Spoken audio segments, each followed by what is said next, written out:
congresista Javier Cadena. Presidente, muy buenas tardes. Yo quisiera primero hacer un recordatorio cómo se da la ley de desarrollo fronterizo.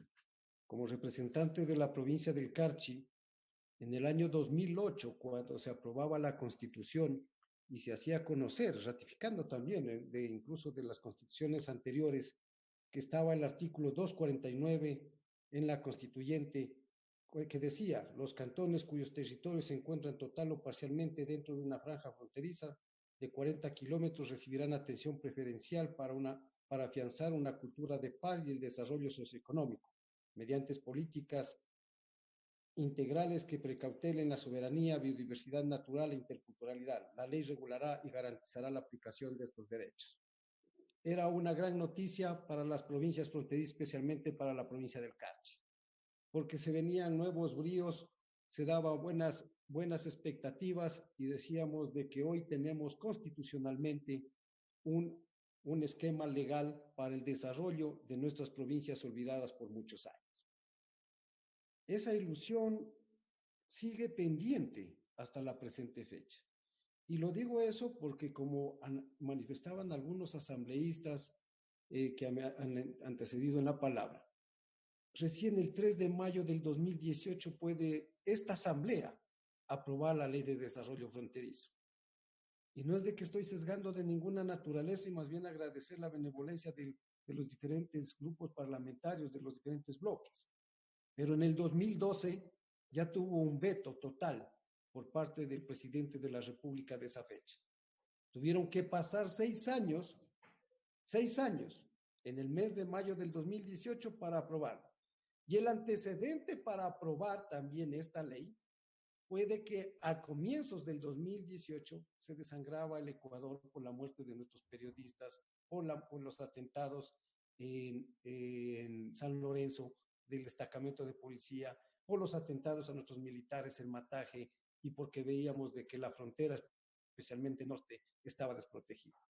Esto conllevó para que se apruebe la ley. Y hago reminiscencia, señor presidente y estimados legisladores, porque no ha habido la benevolencia del gobierno nacional para nuestras fronteras y para mi provincia del Carchi especialmente, desde hace muchos años.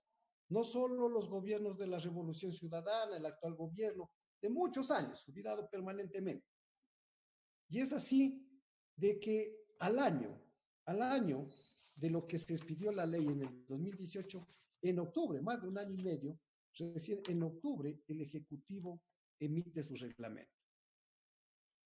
Mucho se ha manifestado de que lastimosamente la falta de reglamentación oportuna de parte del Ejecutivo, de la coordinación de los ministerios, ha quedado como letra muerta muchas leyes importantes aprobadas por la Asamblea Nacional. Pero es que no existe la coordinación correspondiente en los diferentes ministerios. No existe la voluntad política para que se den las aspiraciones y lo que ha planteado efectivamente la Asamblea Nacional. En esos reglamentos y dentro de la ley, como decía Diego García, la conformación de los comités intersectoriales y territoriales. Hace un año se aprobó el reglamento, hace 2 años la ley, y hasta la presente fecha no se ha hecho nada sobre la aplicación de esto.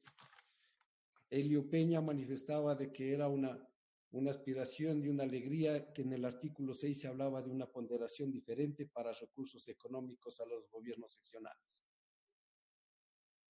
¿Cómo han jugado con nuestro pueblo? ¿Cómo han jugado con nuestras fronteras? Cuando saben de que no existen los recursos económicos, no existen los servicios públicos, cuando nuestras municipalidades no tienen los recursos para poder atender estas zonas con infraestructura básica como agua potable, alcantarillado, luz eléctrica, cuando se han cerrado las escuelas rurales, y algunos legisladores o defensores dicen, es que era por el progreso, no va a estar con escuelitas unidocentes, ni siquiera las unidocentes se tiene ahora, cuando la medicina ha sido escasa en estos sectores, cuando las fuentes de trabajo no hay. A un agricultor de la provincia del Carchi, en los tiempos normales, y que cierta influencia de trabajo existía, era $10 para sus actividades agrícolas diarias.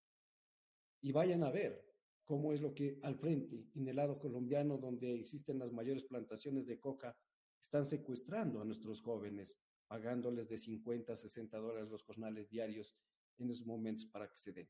Secuestrando porque el Estado ecuatoriano no ha tenido la voluntad de hacer conectividad, no ha tenido la voluntad y ha tenido la indolencia más bien de dejar desprotegidas estas zonas.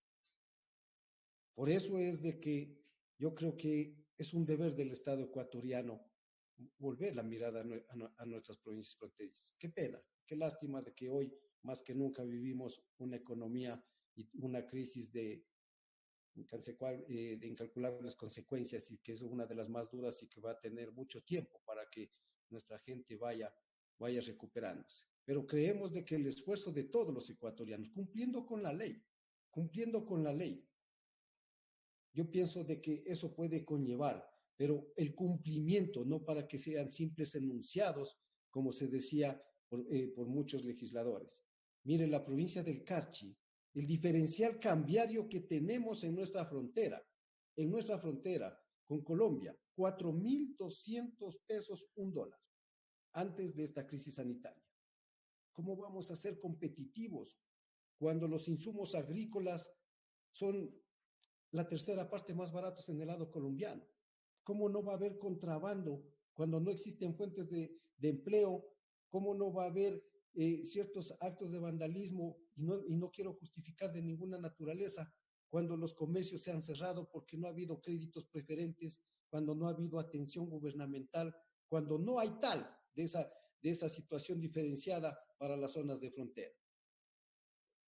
Y por eso, señor presidente, yo pienso de que es una obligación moral también de la presente Asamblea estructurar lo más pronto posible. Ojalá el tiempo nos alcance para aprobar esta reforma, pero que sea verdadera y con una exigencia mandatoria para que se pueda establecer algo hoy por hoy a la provincia del Carchi. Acá no existen créditos privilegiados. Miren la desesperación que tienen todos los sectores. El sector agrícola, mi provincia es papera. Hoy por hoy, cerrado el mercado mayorista de Quito, no tienen dónde distribuir sus productos. No tienen dónde entregar sus productos. El sector del transporte, que es otro de las fuentes que maneja la economía de mi provincia, con préstamos en las instituciones financieras, sin poder trabajar muchos días. No se va a poder trabajar por el distanciamiento que obliga a todos los ecuatorianos. ¿Y quién va a compensar eso si no hay dinero y no hay una protección? No ha habido créditos preferentes y ojalá hoy el Estado de a poco vaya haciendo el miramiento a esos grupos más vulnerables. Muchas veces se ha hablado, mire, la creación de las zonales, los distritos, ese centralismo absorbente que ha habido en el país, solo para las grandes ciudades. ¿Y dónde quedamos las provincias pequeñas, la gente más olvidada? Bien lo decía Fernando Burbano. Algunos, incluso ministros, funcionarios públicos, piensan de que el Ecuador empieza o termina en el puente del Juncal, como si el Carchi fuera extraño a esta república. Y eso es lo más indignante como provincia y como legislador. Y por eso estamos aquí reclamando. Hoy en la mañana le decía al ministro que dice que no acepta de que se le diga las cosas con trampa. Es que este gobierno ha sido así. Es que este gobierno siempre ha tratado de mentir a la gente.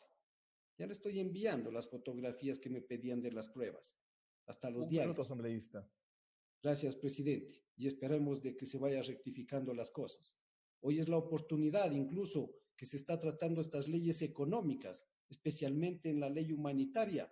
Queremos, como lo he planteado, de que se ponga también una atención preferencial a nuestras fronteras, pero verdaderamente mandatorio, no simple enunciados. Siempre quedamos al último y nos dicen cuando no hay nada, o cuando lo saquearon al país o cuando no existe ningún centavo en las arcas del Estado ecuatoriano. Por eso yo hago un llamado, que más allá de rencores o revanchismos políticos, al gobierno nacional, a las fuerzas políticas, demos el miramiento a nuestras fronteras. El día de mañana va a ser muy difícil para la zona de frontera, tanto norte como sur. El diferencial cambiario, tenemos países que devalúan sus monedas y nosotros por la dolarización cada día somos menos competitivos y los más golpeados. Por favor, ayúdenos, ojo al gobierno nacional y que esta asamblea también, acabando esta crisis y a la brevedad posible, sea que se tramite en el grupo parlamentario, como decía Fernando, a través de cualquier comisión o la comisión que corresponda, pero más allá de quién lo haga, se haga algo por nuestras provincias fronterizas. Gracias, señor presidente. A usted, asambleísta Cadena. Tiene la palabra.